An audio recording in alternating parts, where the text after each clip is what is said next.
بسم اللہ الرحمن الرحیم۔ السلام علیکم ورحمۃ اللہ وبرکاتہ۔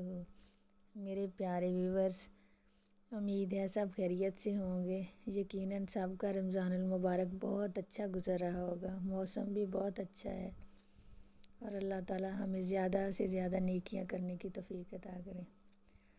اور یہ پہلا عشرہ ختم ہونے کو ہے، اس کی دعا یا حیو یا قیوم برحماتک استغیث، ہمیں کثرت سے دعائیں پڑھنی چاہیے اور اللہ تعالیٰ سے معافیاں مانگنی چاہیے۔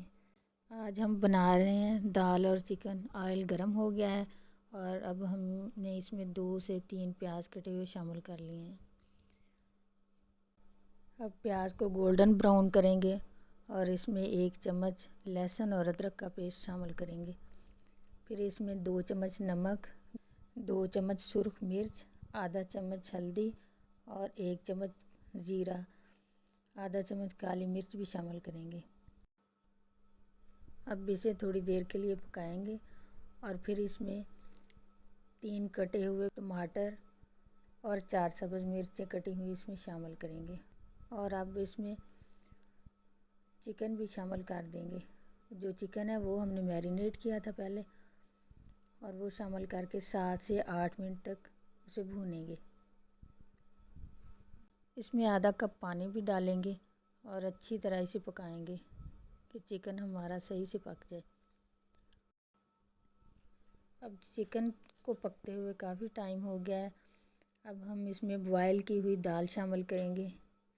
1 پیالی دال ہے جو ہم نے چکن میں شامل کی ہے، اور اب ہم اسے تقریباً 12 سے 15 منٹ تک پکائیں گے۔ ہماری دال اور چکن تیار ہو رہا ہے، اور آپ لوگ ہمارے چینل کو سبسکرائب کریں اور ویڈیو کو لائک کریں اور کمنٹ کر کے اپنی رائے کا اظہار ضرور کیا کریں۔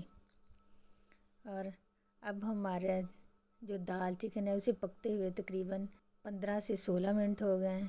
اب ہم اسے ڈش آؤٹ کریں گے، اور آپ دیکھیں اس کی فائنل لک، ماشاءاللہ بہت پیاری خوشبو آ رہی ہے۔ الحمدللہ ہمارا دال چکن تیار ہے۔ آپ بھی سحری میں پراٹھے کے ساتھ انجوائے کریں۔